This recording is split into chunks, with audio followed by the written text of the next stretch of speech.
सादर नमो नमः।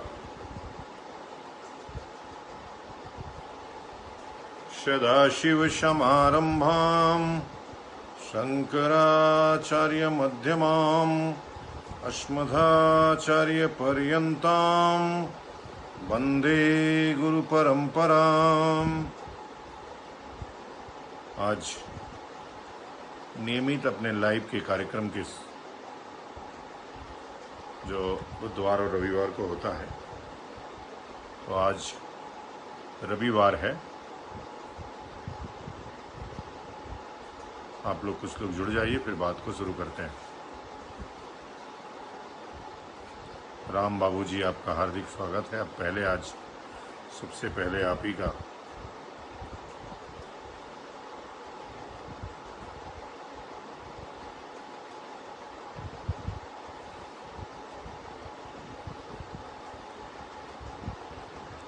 सुनीता जी, आपका भी बहुत स्वागत है। आज नेटवर्क का भी थोड़ा बहुत दिक्कत है, इसलिए अगर आप लोगों को थोड़ी असुविधा हो तो खेद है।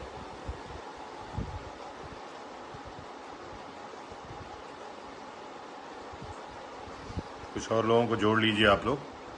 दिनेश पांडे जी, TN मनीष जी, आप सबका हार्दिक स्वागत अभिनंदन है इस लाइव कार्यक्रम में।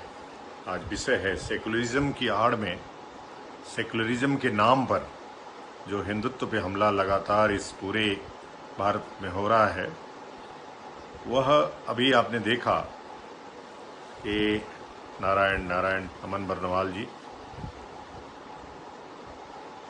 कि लगातार ये जो सेकुलरिज्म शब्द है, ये संविधान के विशेषज्ञों ने नहीं, हमारे संविधान निर्माताओं ने नहीं, बीच में इस शब्द को कुछ दबाव में किया गया। जिस प्रकार से कश्मीर की जो समस्या है वो दबाव में शुरू हुआ, वैसे ही ये जो सेकुलरिज्म शब्द है यह भी कहीं न कहीं दबाव में शुरू हुआ और सेकुलरिज्म भारत के संविधान में संशोधन करके उस शब्द को जोड़ दिया गया। आज उस सेकुलरिज्म की आड़ में वह व्यक्ति जो घोर मुसलमान हो, वो भी बोलने के लिए ओवैसी ने सेकुलरिज्म को आधार बना करके, अरे भाई तुम सांसद हो, संसद की शपथ लेते हो, अपने सेकुलरिज्म की शपथ लेते हो, फिर भी दाढ़ी रखते हो, टोपी रखते हो, सब रखते हो। तो जो सेकुलरिज्म मतलब हो गया हिंदू विरोध, यह शब्द है। यह हिंदुओं को शोषित करने के लिए, हिंदुत्व को समाप्त करने के लिए यह आर्टिकल जोड़ी गई बाद में, इसमें अमेंडमेंट करके संविधान में। मैं इस बात को लगातार उठाता रहा हूं कि आपको सेकुलरिज्म के चक्कर में नहीं पड़ना चाहिए, इसलिए कि सेकुलरिज्म कभी गांधी का शब्द नहीं था, कभी बिनोआ का शब्द नहीं था।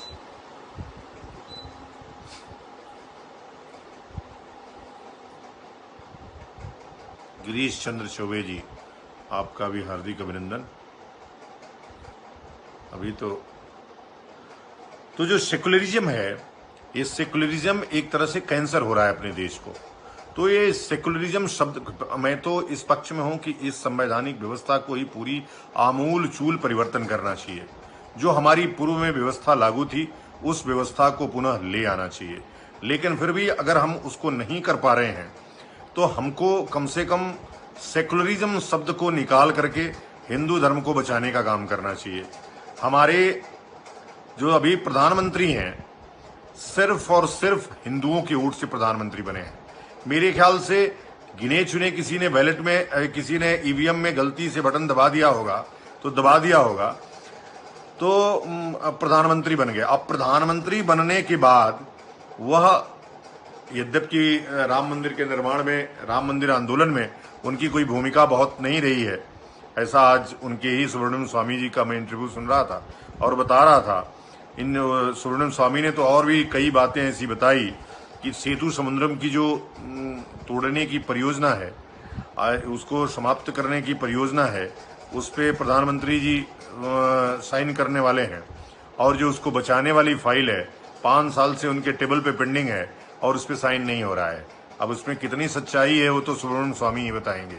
लेकिन फिर भी जिन लोगों का मैं नहीं कहता हूं कि प्रधानमंत्री जी राम मंदिर के पक्ष में नहीं थे तो आते क्यों, अच्छा है, उनका स्वागत है, परंतु हम ये कहते हैं कि सेकुलरिज्म ने कितना नुकसान किया है पूरी केरला को, पूरे हमारे बंगाल को नष्ट नाबूद कर दिया।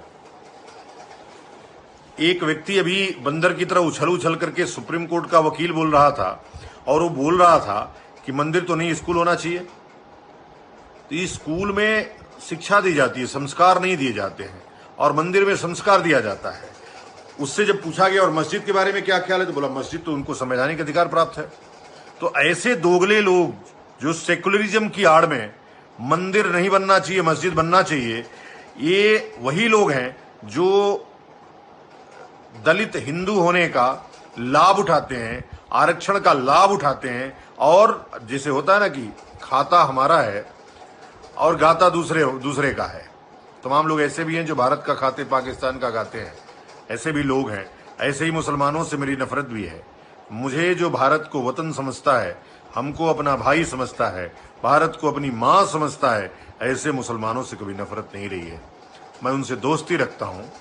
ठीक है, इबादत और पूजा तो अपने अपने तरीके से होना चाहिए, करते रहिए, परंतु वह जो इस्लाम के नाम पर हिंसा करते हैं, वैसे तो इस्लाम हिंसा का ही दूसरा नाम है।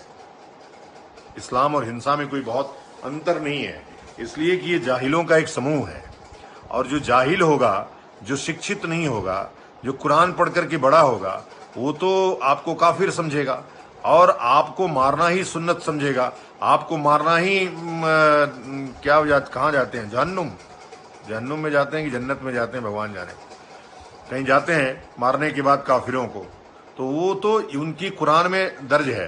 तो ऐसी कुरान को पढ़ करके कौन बहुत शिक्षित व्यक्ति होगा। मेरा एक अनुरोध है कि इसको जरा शेयर करते रहिए अपने समूह में, ताकि और लोग इसको देखते रहें।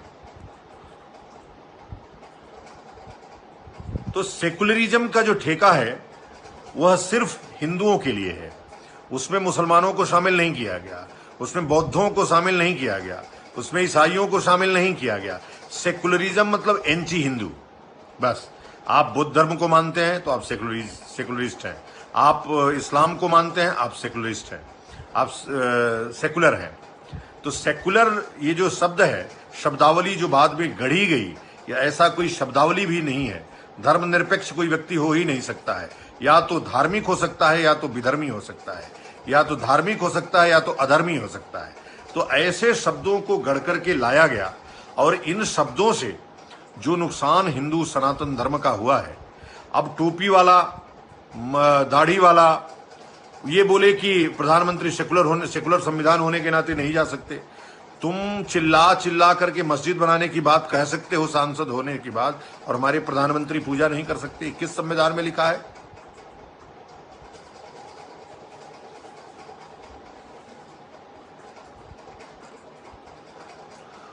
तो ये जो सेकुलरिज्म शब्द है, इसको एक तो संविधान से पहले निकालना चाहिए।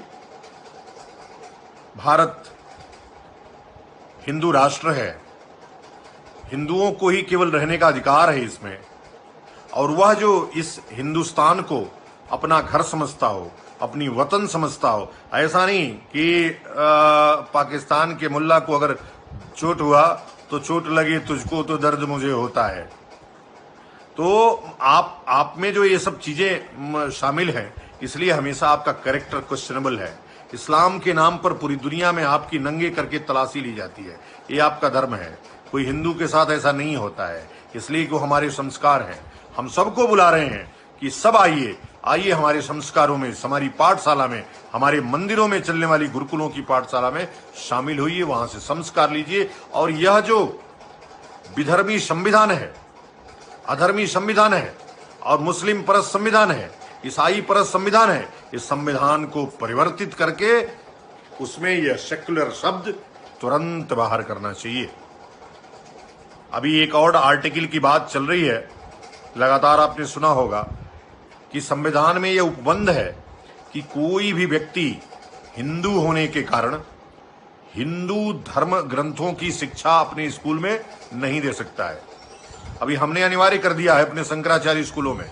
शंकराचार्य स्कूलों में कक्षा 5 तक रामायण और गीता पढ़ना, कक्षा 8 तक रामायण, गीता और महाभारत पढ़ लेना, कक्षा 10 तक 2 वेद पढ़ लेना, कक्षा 12वीं तक चारों वेद और सभी पुराणों को पढ़ लेना अनिवार्य है और उसकी परीक्षा भी विधिवत ली जा रही है, ली जाएगी।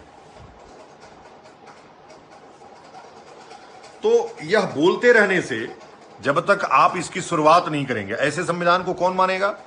जो अल्पसंख्यक है उसके नाम पर मदरसों को आप लगातार धन लुटा रहे हैं, गुरुकुलों को लगातार बंद कर रहे हैं, ईसाई मिशनरियों वाली स्कूलों को जिसमें कि इशू के बारे में पढ़ाने के लिए अलग से बाइबिल पढ़ना आपको अनिवार्य है, ऐसे स्कूलों पे आपका कोई कानून नहीं लागू होता, लेकिन गीता, महाभारत, रामायण और पुराण, उपनिषद पढ़ाने वाले स्कूलों को आप लगातार बंद कर रहे हैं। और वह जब हिंदुओं की सरकार है, हिंदू मतों से बनी हुई सरकार है, यह तब हो रहा है।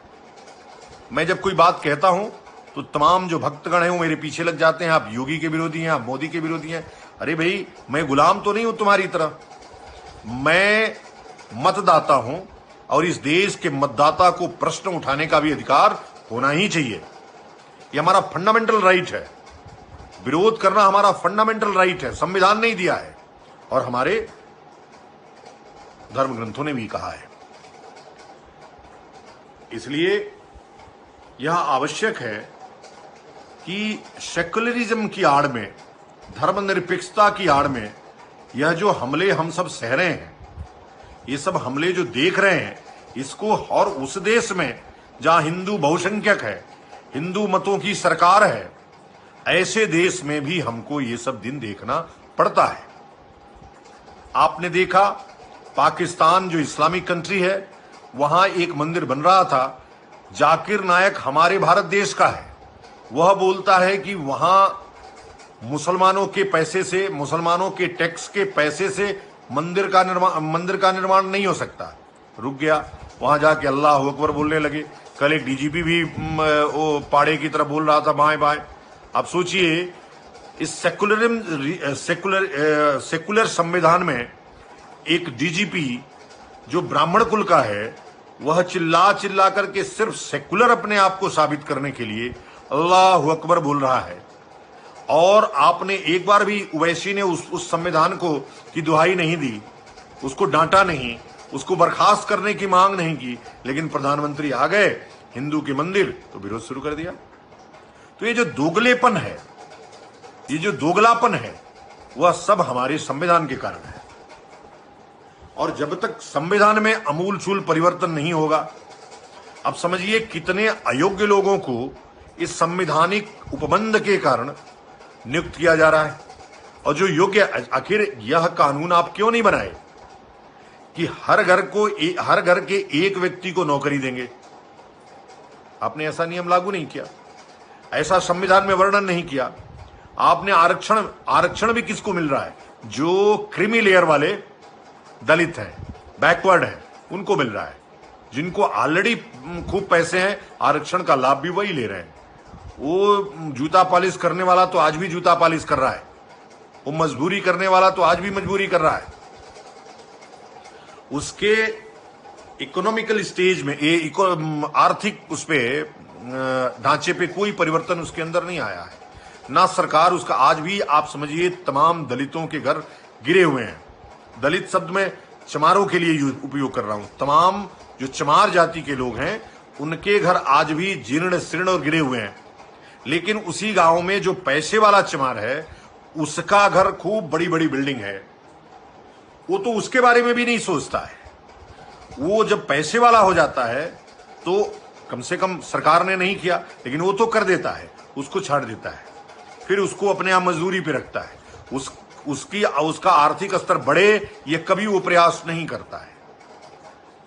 हम आरक्षण के खिलाफ नहीं है, हम आर्थिक आरक्षण के पक्षधर हैं, ताकि ये जो क्रीमी लेयर वाले लोग जो मलाई काट रहे हैं, इनकी मलाई बंद हो।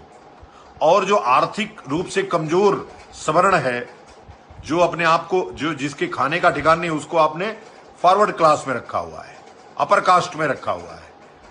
अगर ये जातीय व्यवस्था, अब एक दिन और एक व्यक्ति का पोस्ट में पढ़ रहा था कि शास्त्र में तो शूद्र को ब्राह्मण बनने का अधिकार है, लेकिन संविधान में जो दलित है उसको दलित ही रहना है।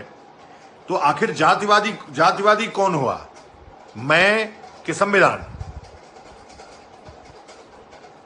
तो इसलिए इन जो हमने नारा लगाया है जाति तोड़ो हिंदू जोड़ो का, मेरे ख्याल से उस नारा अब धीरे धीरे चरितार्थ हो रहा है।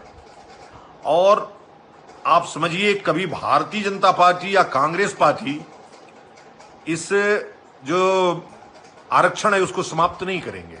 आरक्षण को समाप्त करने वाले लोग भी इस बैकवर्ड और शेड्यूल कास्ट से ही निकल करके आएंगे, वही हिम्मत दिखाएंगे।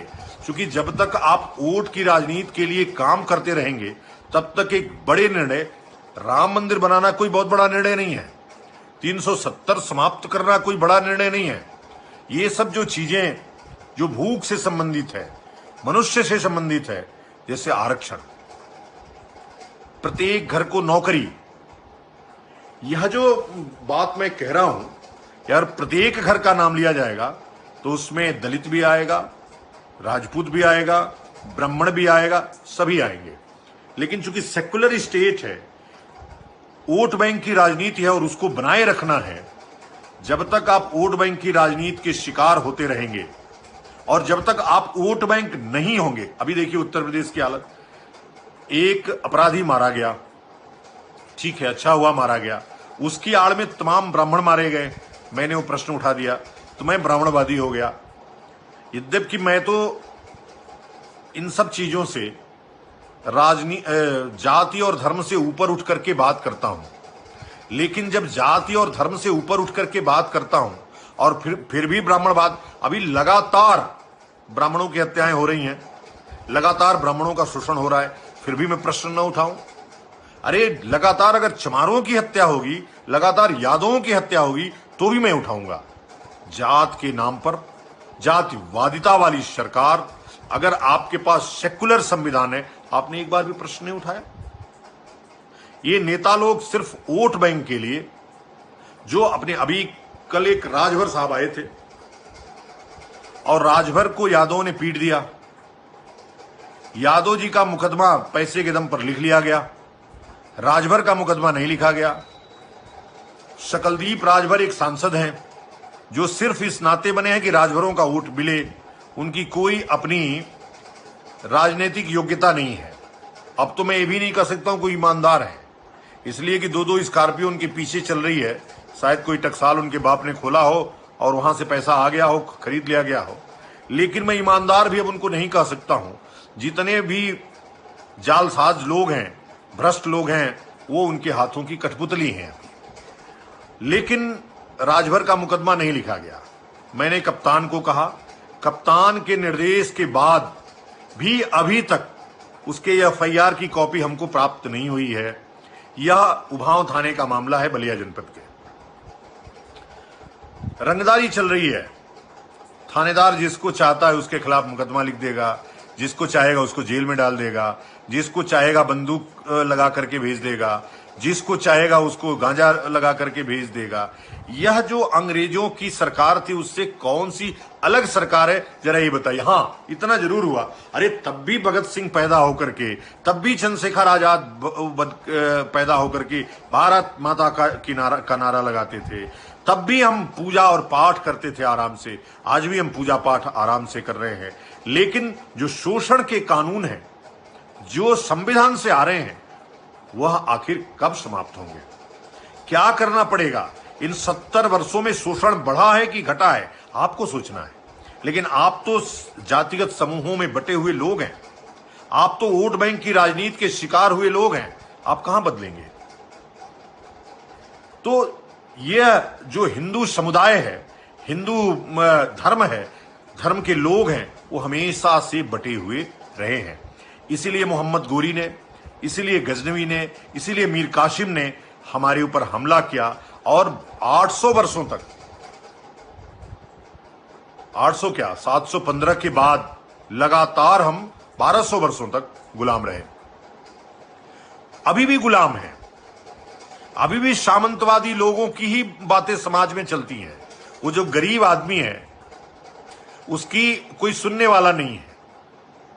आप थाने की दहलीज पे गए नहीं कि आपसे पैसा ले लिया जाएगा।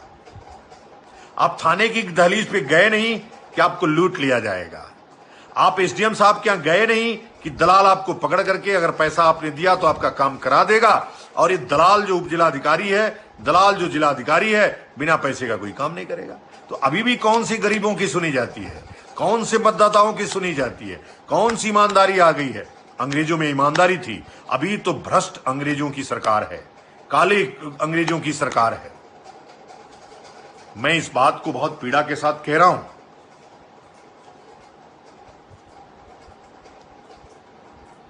मैं बहुत पीड़ा के साथ इसलिए कह रहा हूं कि हम पीड़ित हैं। जो हिंदू पक्ष है, जो हिंदू धर्म है, हिंदू धर्म को मानने वाले लोग हैं, वो कभी सामूहिक रूप से वोट बैंक नहीं बने।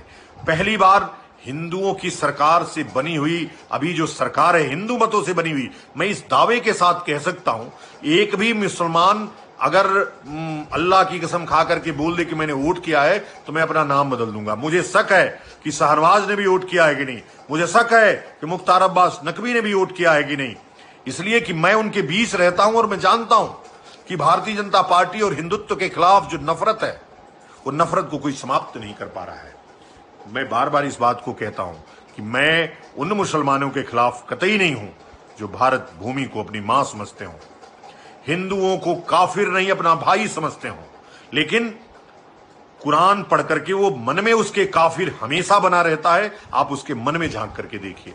कुछ ऐसे मुसलमान हैं जो मेरे साथ रहते हैं, मैं उनको जानता हूं, वो नमो नारायण बोलते हैं, लेकिन तमाम ऐसे मुसलमान हैं कि आप तो जाकर के जालीदार टोपी पहन करके तुरंत अल्लाह अकबर पढ़ने लगेंगे जब आप उनके यहां ईद की दावत खाने जाते हैं, लेकिन वो कभी आपके मंदिर आकर के तिलक लगा करके आरती में नहीं शामिल होता है। होता है क्या? अगर होता है तो बताइए। नहीं, इसलिए और कोई भी इस विषय को उठाने वाला नहीं है कि आखिर सेकुलरिज्म क्या है। अगर वो हमारी पूजा पाठ में हमारे शामिल नहीं हो सकता, तिलक नहीं लगा सकता, प्रसाद नहीं ले सकता, तो ऐसे सेकुलरिज्म को या ऐसे भाईचारा, ये कौन सा भाईचारा है भाई? भाई क्या जाओगे और पूजा में शामिल नहीं होगे? कैसे भाई भाई है? जब वो भारत को मां अपनी नहीं मानेगा, भारत को अपनी मां नहीं कहेगा, ऐसा भाईचारा कौन सा है? तो मैं लगातार इस विषय को उठा रहा हूं कि ये जो सेकुलरिज्म है, ये जो बड़ा कलंकित शब्द है, इसकी आड़ में पहले भी हिंदुओं का शोषण होता रहा है, पहले भी हिंदुत्व पे हमले होते रहे हैं और आज अभी भी खूब हो रहे हैं।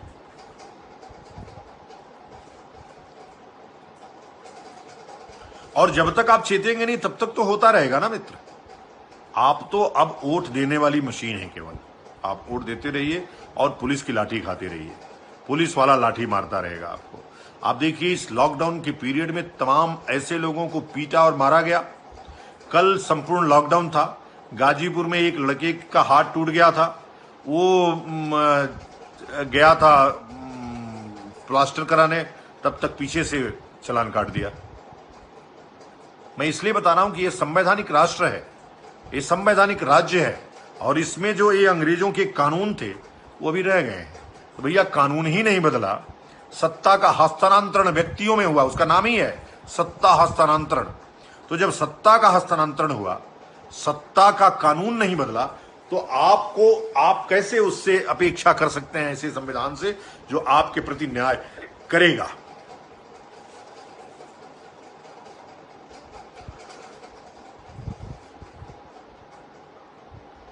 तो मैं अपने आप को सफाई एक दे रहा था कि मैं ब्राह्मणवादी नहीं हूं।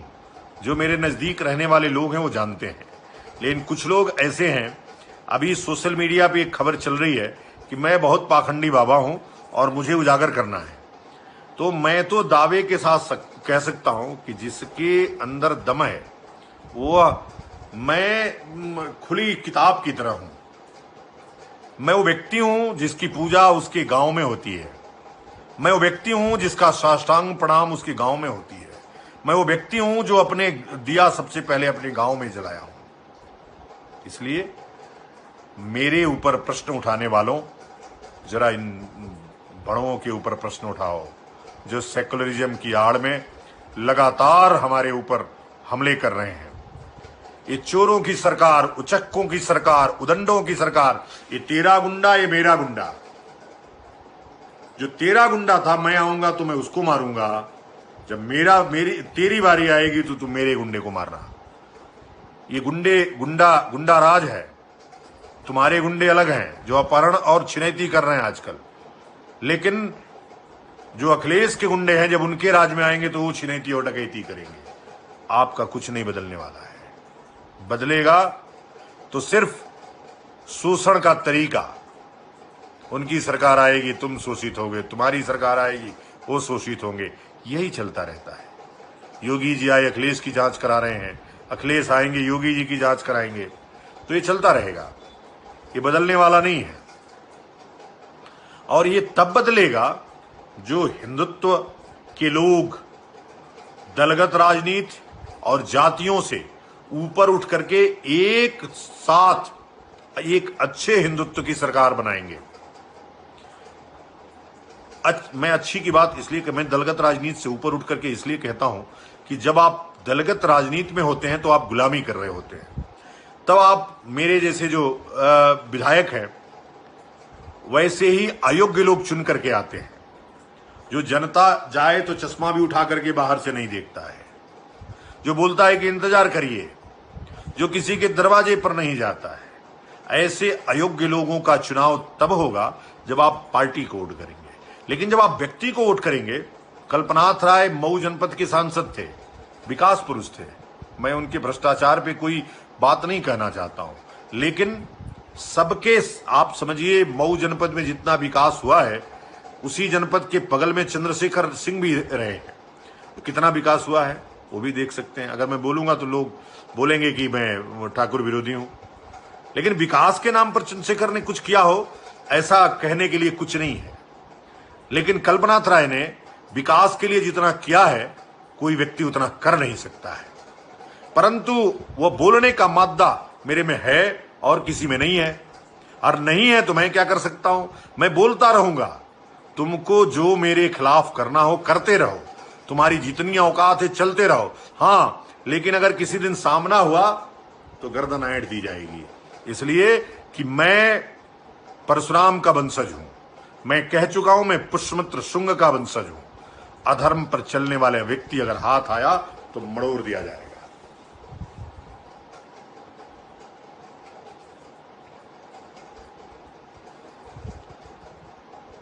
मैं सेकुलर संविधान को मानने वाला व्यक्ति नहीं हूं। मैं कट्टर हिंदुत्व को मानने वाला व्यक्ति हूं, और जो कट्टर हिंदुत्व है वो सबको साथ लेकर के चलता है।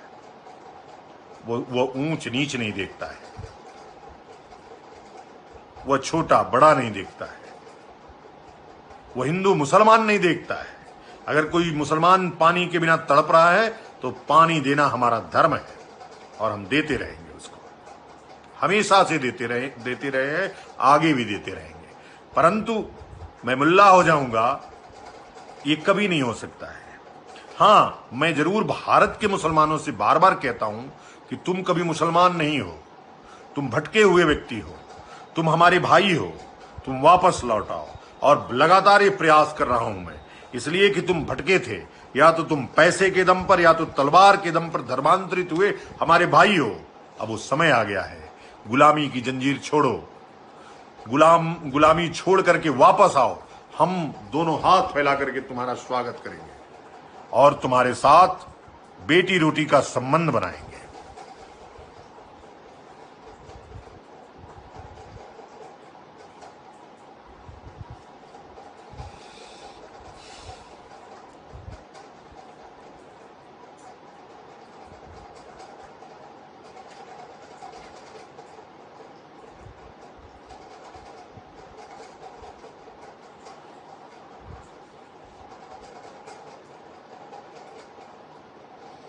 रिश्वतखोरी तो राकेश शरण जी, अभी भ्रष्टाचार हमारा सदाचार हो गया है। और भ्रष्टाचार तो हर व्यक्ति करता है, मैं भी करता हूं, इसलिए कि हमारे खून में आ गया है। वो अवसर की बात है, वह त्याग, वो तपस्या। जब तक नेता कोई त्यागी नहीं हो आप उसको मत चुनिए। अगर वो स्कॉर्पियो से चलता हो तो उसको मत चुनिए, वह तेल बनाने का जुगाड़ आपके खून से करेगा। बिल्डिंग बनाने का इंतजाम आपके खून से खून चूस करके करेगा। इसलिए मैं कह रहा हूं कि फिर आप दलगत राजनीति से ऊपर उठ करके अच्छे प्रतिनिधियों का चुनाव करिए, ताकि आपके क्षेत्र का विकास हो सके। और जब एक क्षेत्र का विकास होगा, वही राष्ट्र की इकाई है। तभी समूचे राष्ट्र में अगर कोई सभी लोग ऐसे ही व्यक्तियों का चुनाव करने लगेंगे, सरकार भी ऐसे अच्छे व्यक्तियों से ही मिलकर के बनेगी, अच्छे मंत्री चुन करके आएंगे, तो जरूर कुछ तो भला होगा।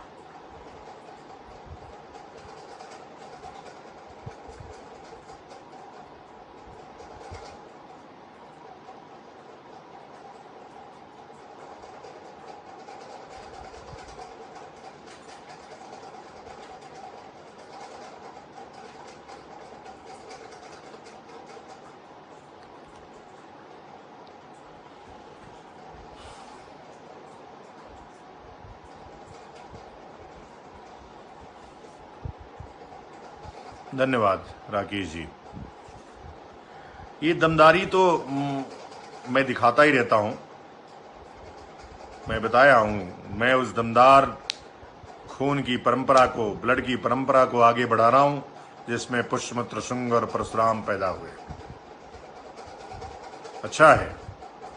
और मैं उनकी बातों से 100% सहमत रहता हूं। परंतु जो बात प्यार से न बने, तब तलवार उठाना चाहिए, इसको भी मैं मानता हूं। हर बात तलवार से होगी, यह बात उचित नहीं है। तो कुछ तो विभेद जरूर होगा अपने पूर्वजों के उसमें, लेकिन समय आएगा जो समस्त यह भारत भूमि केवल और केवल तिलकधारियों से आच्छादित होगी, शिखाधारियों से आच्छादित होगी। यह हमारा संकल्प है, यह हमारा दृढ़ निश्चय है।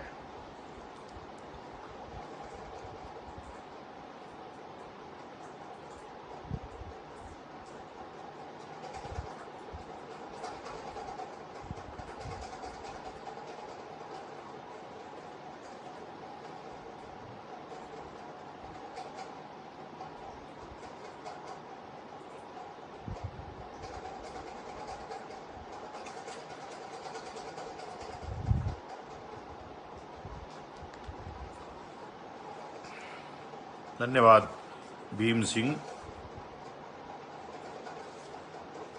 आप जैसे ही कार्यकर्ताओं के दम पर यह आवाज बुलंद होती है।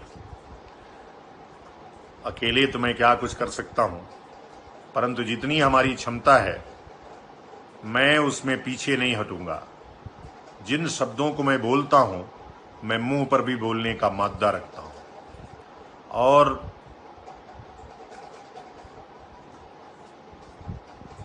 दीवान Rathori, all Muslims are converts and must be made Hindus. बिल्कुल बिल्कुल, उनको कन्वर्ट होने की जरूरत नहीं है, उनको तो घर वापस आने की जरूरत है। कन्वर्ट तो हमारे यहां से लोग होते हैं। हिंदू आदमी पैदा होता है और मुसलमान उसकी, जब वो मुसलमानी होती है तो हो जाता है। संस्कार हमारे यहाँ भी होते हैं, पर हमारे यहाँ संस्कार होते हैं, हमारे यहाँ मुसलमानी नहीं होती है। हमारे यहाँ हिंदू क्या बोलते हैं उसको, तो भगवान तो सबको हिंदू बना करके भेजता है। और यहां आकर के आप बैप्टाइज होते हैं और मुसलमानी कराते हैं, तो उसके लिए भगवान दोषी थोड़े है।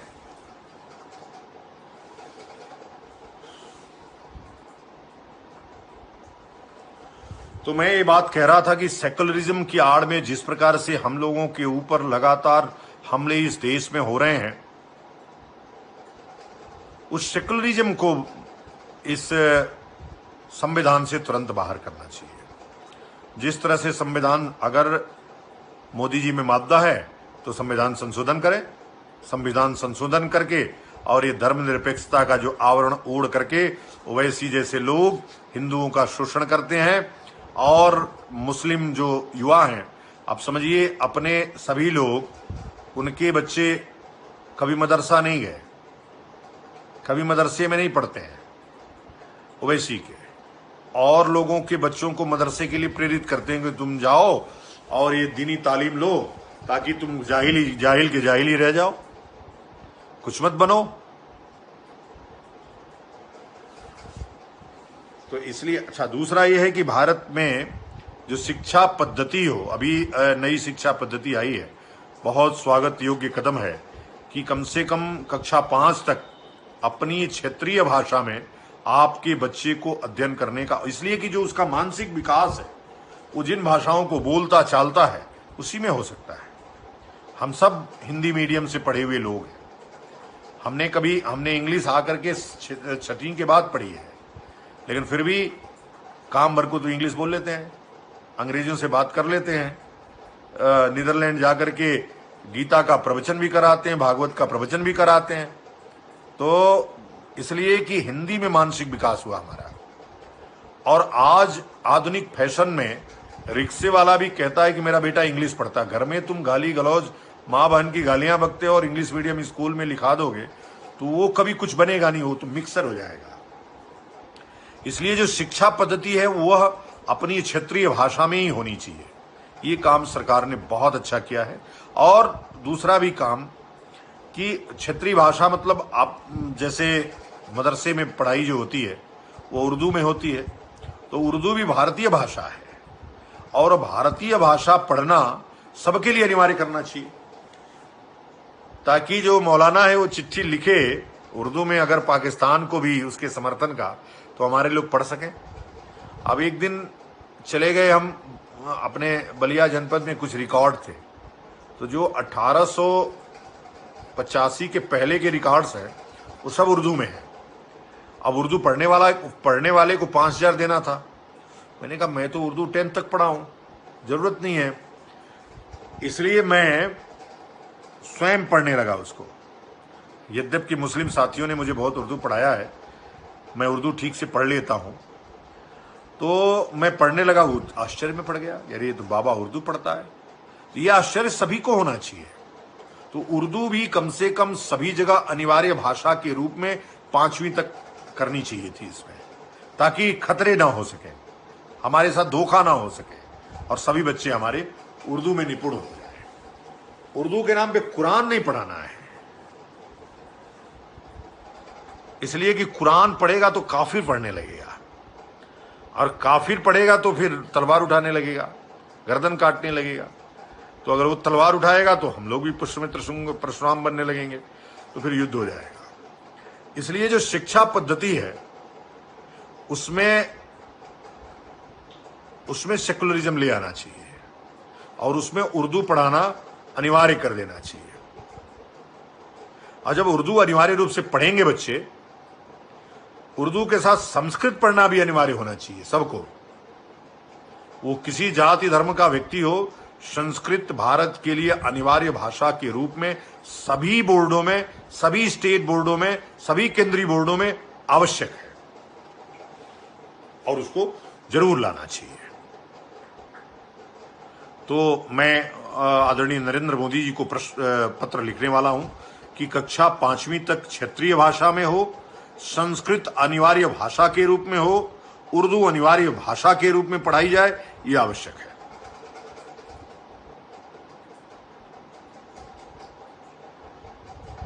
वही नो पॉपुलेशन लॉ, ये तो सबसे आवश्यक है। लेकिन अब चूंकि पॉपुलेशन हमारे यहां शास्त्र में भी नसबंदी को भ्रूण हत्या की श्रेणी में शामिल किया गया है और भ्रूण हत्या रोज हो रही है। तो भ्रूण हत्या के नाम पर जो मुस्लिम समाज है वो एक लोग 20-20 बच्चे पैदा कर रहे हैं और हिंदू लोग 2-2। इसीलिए आज हमारी संख्या 100 करोड़ है और उनकी 2 से 25 करोड़ पहुंच गई है। थोड़े दिन बाद बराबरी पे हो जाएंगे, इसलिए कि उनका रफ्तार तेज है। तो या तो कंट्रोल करो और या तो हिंदुओं 5 बच्चे पैदा करो, 4 आश्रमों को दे दो, 1 अपने लिए रखो, 4 आश्रम में पलने दो, ताकि धर्म युद्ध के लिए, धर्म के लिए अपना जीवन अर्पण कर सके। नहीं तो कंट्रोल दोनों पक्षों में कानून बना करके तत्काल किया जाना चाहिए, नहीं तो स्थितियां भयावह होने वाली है। एक मुसलमान भाई मिलकर के 20-20, 25-25 पैदा कर दे रहे हैं, तो ये जो स्थितियां हैं भयावह रूप न करें, उसके पहले एक कड़ा कानून इस देश को चाहिए।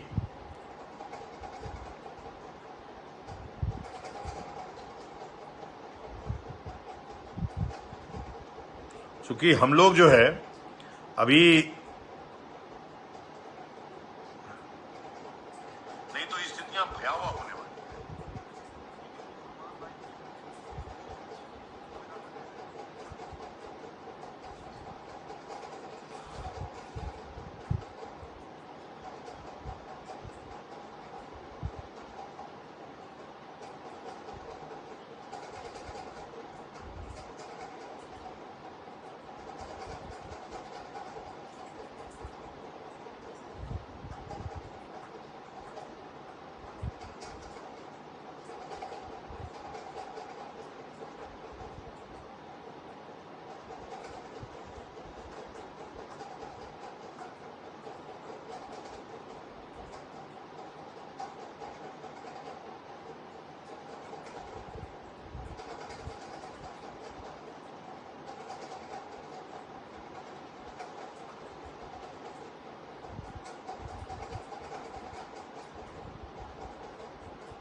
लेकिन अब वो पता नहीं करेंगे कि नहीं करेंगे, लेकिन हमने तो शंकराचार्य स्कूलों में जितने भी ट्रस्ट के स्कूल चल रहे हैं उनमें अनिवार्य कर दिया है कि रामायण, महाभारत, भगवत गीता, गीता और चारों वेद 12th तक अलग अलग सिलेबस में पढ़ाए जाएंगे और उसकी विधिवत परीक्षा ली जाएगी।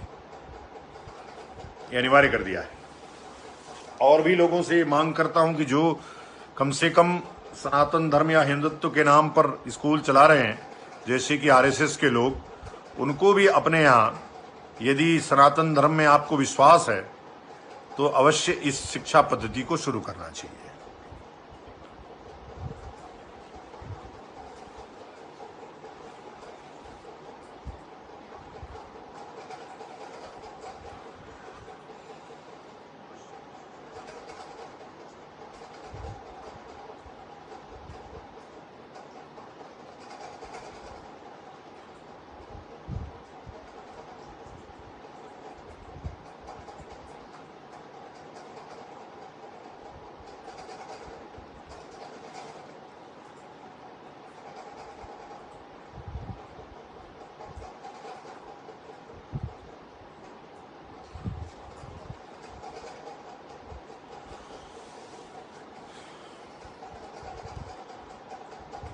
अगर आपको बुरा न लग रहा हो तो इसको जरा शेयर करके संख्या थोड़ी और बढ़ा दीजिए, ताकि बात जो चल रही है, और मैं ये चाहता नहीं हूं कभी कि आपके अंदर अगर असहमति है तब भी आप सहमति मेरी दीजिए।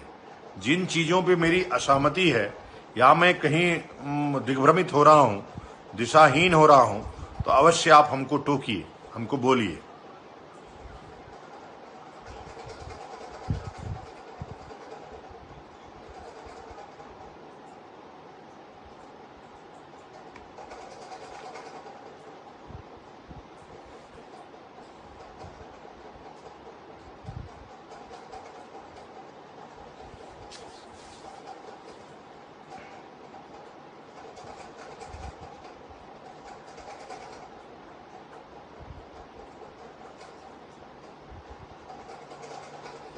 ठीक है, तो सेकुलरिज्म को संविधान से निकाल देना चाहिए ना? आप सब सहमत हैं?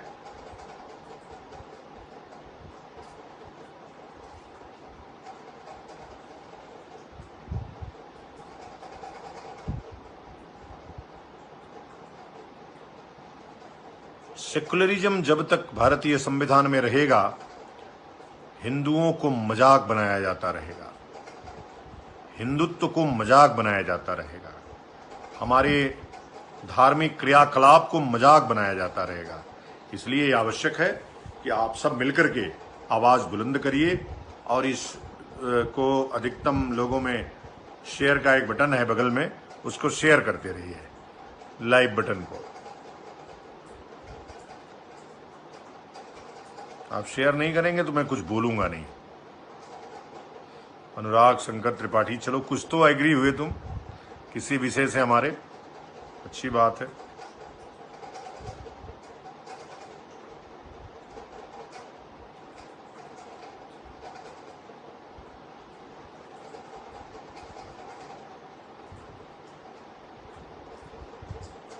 तो जब सेकुलरिज्म शब्द सेकुलर शब्द हटा दिया जाएगा, लोग उसको भूल जाएंगे और धीरे धीरे शिक्षा व्यवस्था आपने मजबूत कर लिया, तो अब आप समझिए कि जितने भी स्कूल्स हैं उसकी प्रेयर, उसकी प्रार्थना, जो क्रिश्चियन स्कूल है उसकी क्रिश्चियनिटी की ही प्रार्थना होती है, प्रभु यीशु की प्रार्थना होती है।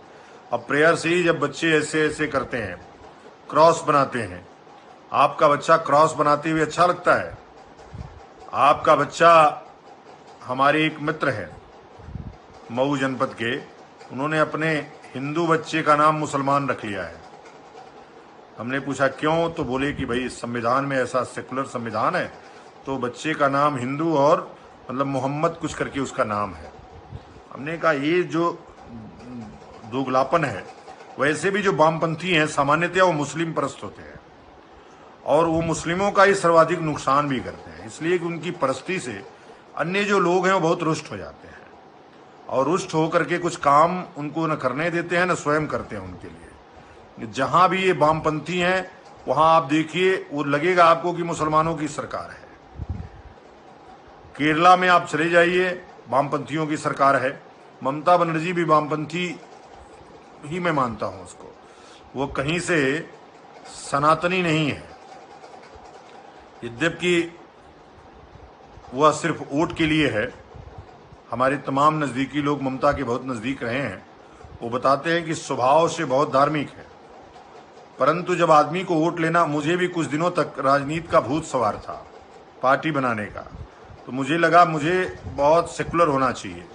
मैं उस जाल में इतनी बुरी तरह, मैं अब सच्चाई स्वीकार कर लेता हूँ, जाल में इतनी बुरी तरह फंसता जा रहा था और फंसी गया था, फिर बड़ी मुश्किल से निकल करके आया कि राजनीति मेरे लिए नहीं है और मैं तो सनातन धर्म की धर्म ध्वजा को, जहां शांति और विश्व बंधुत्व भाईचारे का पाठ पढ़ाया जाता है, ऐसे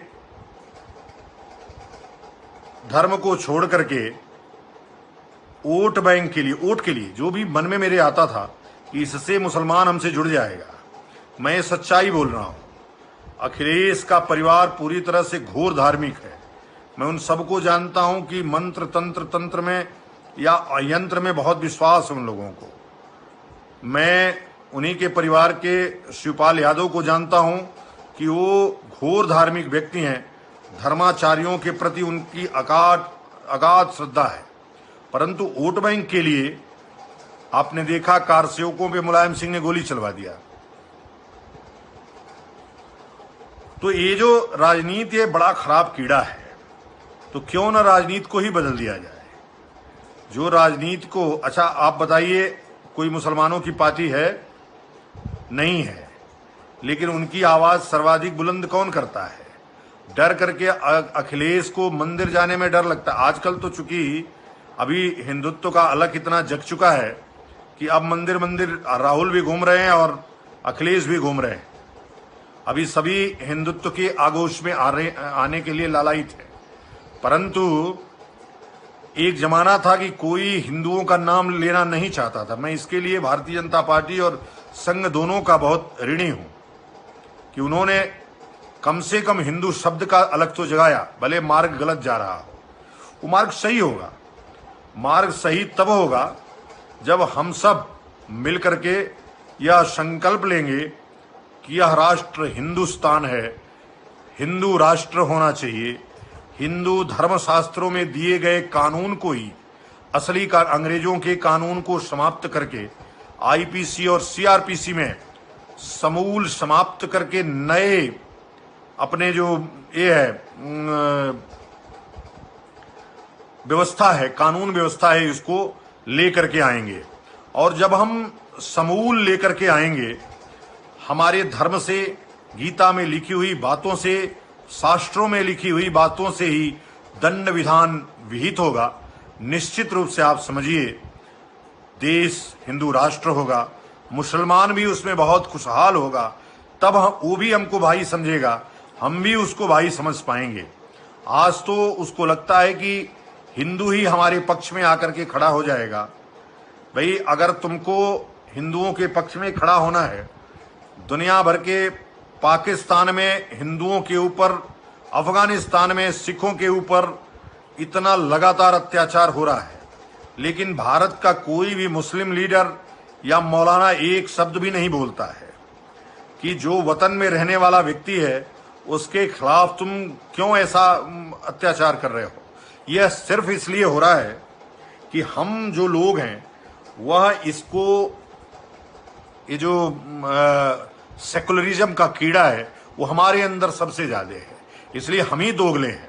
हमको बदलना है, और जब हम बदल जाएंगे तो निश्चित रूप से फिर से यहां जो शंखनाद, अभी तो तमाम लोगों को शंख ध्वनि से, घंटा की ध्वनि से दिक्कत हो रही है, मंदिरों से दिक्कत हो रही है। आपने महाराष्ट्र में अभी देखा है कई जगह पे शंख बज रहा था, पड़ोसी मुसलमान था तो आकर के रोकने लगा। ये जहां भी हैं, जहां प्रचुर संख्या में है, अगर उनके मोहल्ले में एक हिंदू है, ऐसा भी नहीं है। मैं ऐसा भी उदाहरण जानता हूं, एक मऊ जनपद का गांव है जहां पे एक घर हिंदू है, वहां मुसलमान मिलकर के लक्ष्मी पूजा करता है। तो ऐसे मुसलमानों का एहतराम, स्वागत होना चाहिए इस देश में। वही असली भारतीय हैं। जो वास्तव में हमको भाई मानता है वो हमारे लक्ष्मी पूजा कराएगा, दुर्गा पूजा में शामिल होगा। लेकिन जो शामिल नहीं होता है, ऐसे लोगों को हम कैसे कह सकते हैं। अपनी अनुराग शंकर तिवारी भाजपाई कह रहे हैं कि अपने अनुसार संविधान बनाना पड़ेगा।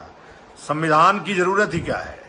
1950 के पहले तो संविधान भारत में नहीं था, वैसे ही व्यवस्था कुछ क्यों नहीं चल सकती है, और धर्म के आधार पर राजा क्यों नहीं नियुक्त हो सकता है। ठीक है कि मत से हो, पहले भी मत से ही होता था। पहले तो राजा को सभी गुणों से निपुण किया जाता था, पर आज तो ऐसा नहीं हो रहा है। आज तो ऐसा नहीं हो रहा है। आप देख रहे होंगे कि ये राजा को कुछ नहीं आता है, फिर भी वो राजा बन जाता है। पहले का राजा नीति नियुद्ध और युद्ध कला में पूरी तरह से उसको महारत हासिल होता था, फिर वो राज्याभिषेक होता था। आज तो जनता के मत से, मैं वही कह रहा हूं, और दलगत राजनीति का जमाना है।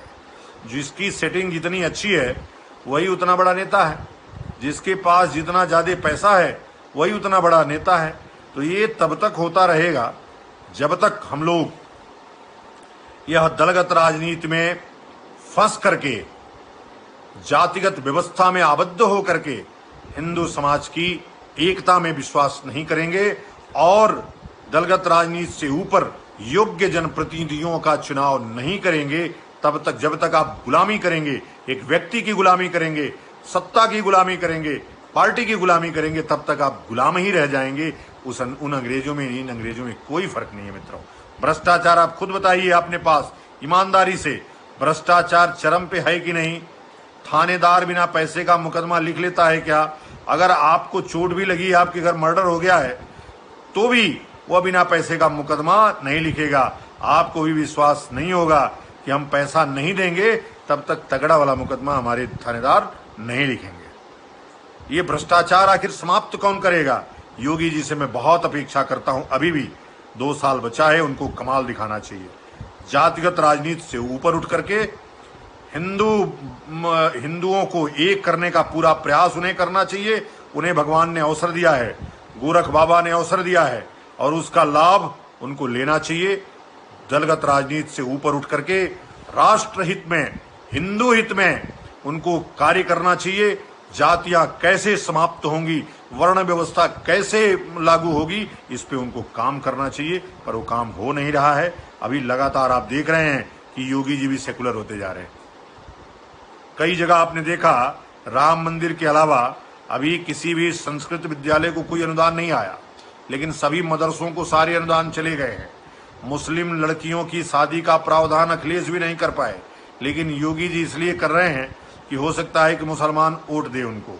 अरे योगी जी, मुसलमान की कृपा, और अगर मुसलमान की दुआ रही तो आप फिर कभी मुख्यमंत्री नहीं बनेंगे। इसलिए फिर अभी समय है चेत जाने का। चेत जाइए, जात से ऊपर उठ करके सभी जातियों को एक करके एक अवसर और दिया जाता है आपको। अगर 6 महीने में आपने स्थिति ठीक कर ली तो ठीक है, नहीं तो आपके खिलाफ सबसे बड़ा बिगुल हम बजाने वाले हैं, और वो बिगुल मैं बजाऊंगा। यदि 6 महीने में स्थितियां नहीं सुधरी तो आपका पैर धूल करके अपने घरों में सभी हिंदू समाज के लोग ले जाएंगे कि कम से कम आपने हिंदुओं को एकजुट करने का काम किया है, दलितों को ईसाई होने से बचाने का काम किया है, बौद्ध से होने से बचाने का काम किया है।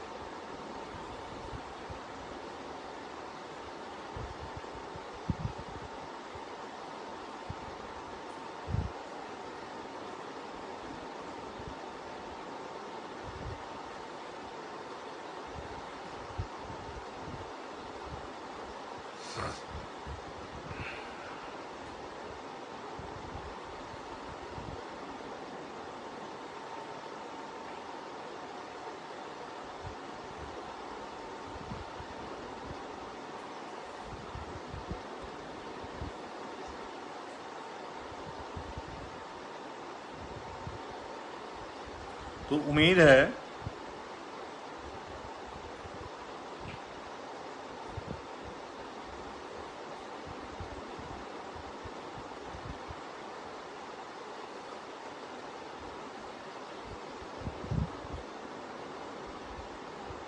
कि मेरी बातों पे आप अवश्य अमल करेंगे, और किस प्रकार से ये जो हमारा संविधान है उससे सेकुलरिज्म का जो कीड़ा है उसको बाहर फेंकने का काम करेंगे। ये मैं पूरी उम्मीद के साथ पूरे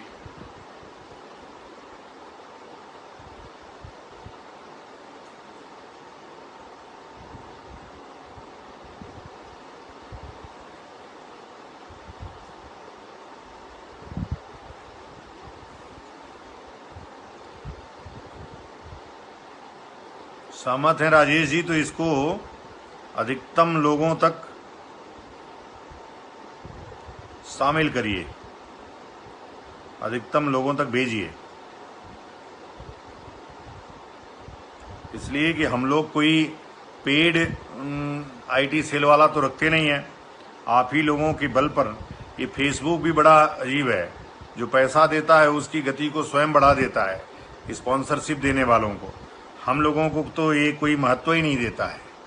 अच्छी बात है, तुम महत्व नहीं दोगे, जनता महत्व देगी तो वही बहुत है।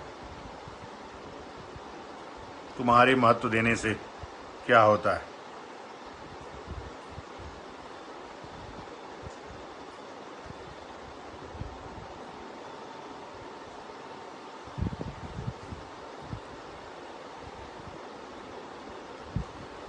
तो ये जो सेकुलरिज्म वाला कीड़ा है इसको बाहर कर देना है, नहीं तो बड़ा बदबू मार रहा है, और हमारे हिंदू धर्म को, हमारे हिंदुत्व को और हमारे कार्य पद्धति को ये मजाक का पात्र बना दे रहा है।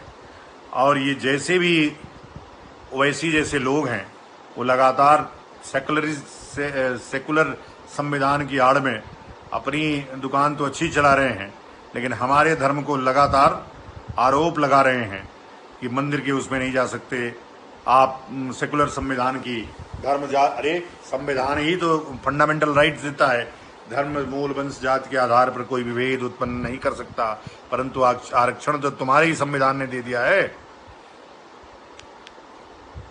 अगर ये आरक्षण ने तमाम अयोग्य डॉक्टरों को, तमाम भ्रष्टाचारी आईएएसओं को, तमाम भ्रष्टाचारी आईपीएसओं का निर्माण किया है, और जो योग्य लोग हैं आज भी पकौड़ा तल रहे हैं, घास छिल रहे हैं, नरेगा में मजदूर बन के घूम रहे हैं, तो ये आरक्षण आर्थिक आधार पर लागू करना चाहिए। जो आर्थिक रूप से कमजोर है और जिसको एक बार आरक्षण मिल जाए उसको दोबारा आरक्षण न मिले, ऐसी व्यवस्थाओं को लागू करना चाहिए।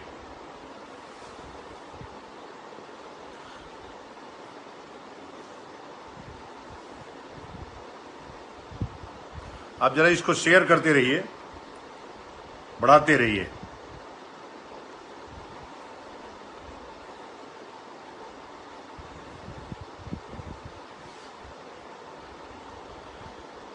हमको लग रहा है कि अब हमारा समय भी हो गया है, तो सेकुलर शब्द के समूल नाश का संकल्प लेकर के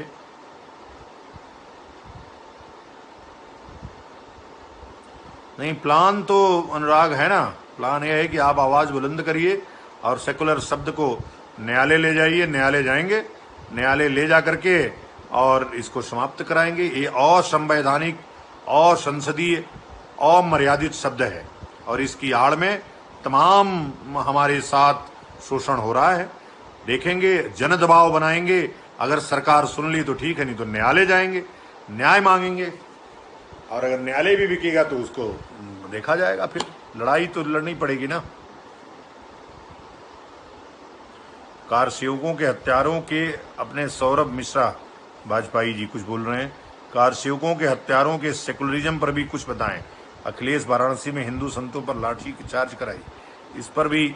अरे भाई, तो उन संतों को आप भी तो कांग्रेसी कहते हैं जिन पे उन्होंने लाठी चलाई, तो आपके लिए तो अच्छा किया सौरभ जी। अब वो संत हो गए, अभी वही असंत हो गए थे। आपने ही उनके ही खिलाफ तमाम विषवमन किया है। मुझे एक दिन लाइव आना पड़ा था।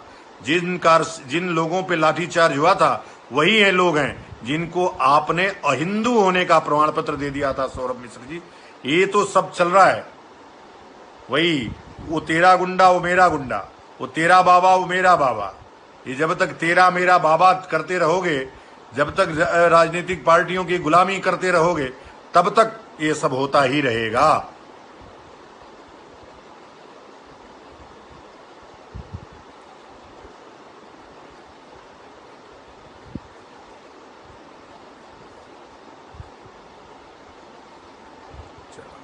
अब अनुराग आ गए तो मैं 1 और 1 11 हो गया। अच्छा, 7 तुम्हारा स्वागत है।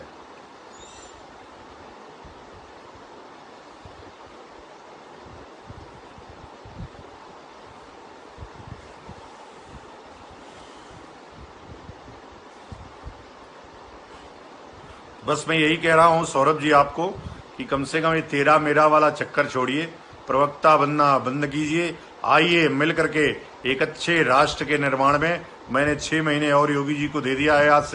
आज से 6 महीने तक अगर ये जात की बू, ये गुंडों की समाप्ति, ये जाति देखकर गुंडे जब तक मारे जाते रहेंगे, जाति देख करके जब तक भ्रष्टाचारी बचाते रहेंगे, तब तक आप भ्रष्टाचारियों की कोई जाति नहीं होती।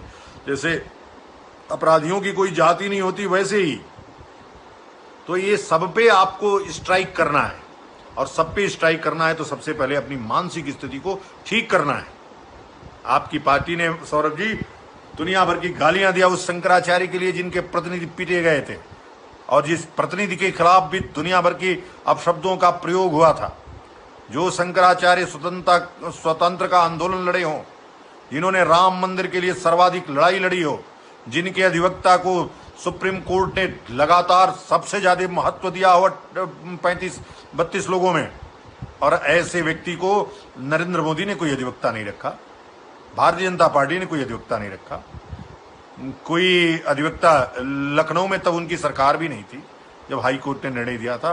तो निर्णय हो वह राम जन्मभूमि है, इसको सिद्ध करने का कार्य जो जगतगुरु शंकराचार्य स्वामी स्वरूपानंद जी महाराज के वकील पीएन मिश्र जी थे, उनके शब्दों से हुआ था। यह बात आप पूछ लीजिएगा, जो लोग और भी पैरवी कर रहे थे, लेकिन भारतीय जनता पार्टी ने सिर्फ इसलिए उनको गालियां देना शुरू किया कि वह खुल करके बोलते हैं, खुलेआम बोलते हैं, लेकिन वो गाली सनातन धर्म पर थी। इसलिए मैं प्रश्न उठाता हूं कि जब आप पार्टी की गुलामी करते हो तब आपके इन आचार्यों को, धर्माचार्यों को लगातार गालियां ही पड़ती रहेंगी। मुझे भी पड़ती हैं, सुनता हूं, लेकिन मैं वो शंकराचार्य जी की तरह नहीं हूं। मेरे लोग हैं, मैं खींच करके घर में से पिटवाने का काम करूंगा। यदि किसी ने अनर्गल प्रलाप किया, अनर्गल बातों को किया, तो मैं वो आईपीसी और सीआरपीसी में बहुत विश्वास करने वाला व्यक्ति नहीं हूं।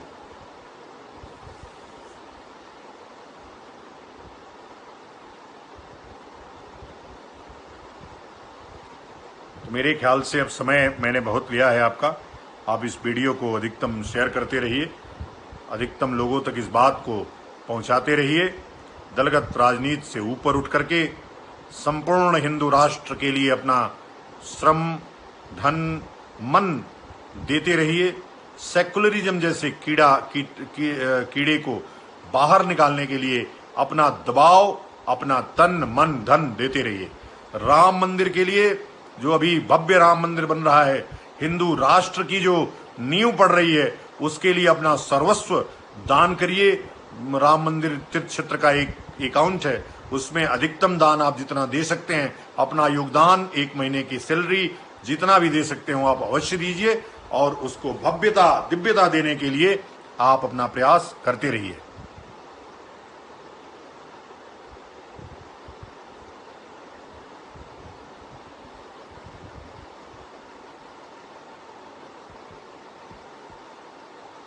मेरा समय हो गया है, फिर मैं आप सबसे विदा लेता हूं। नमो नारायण।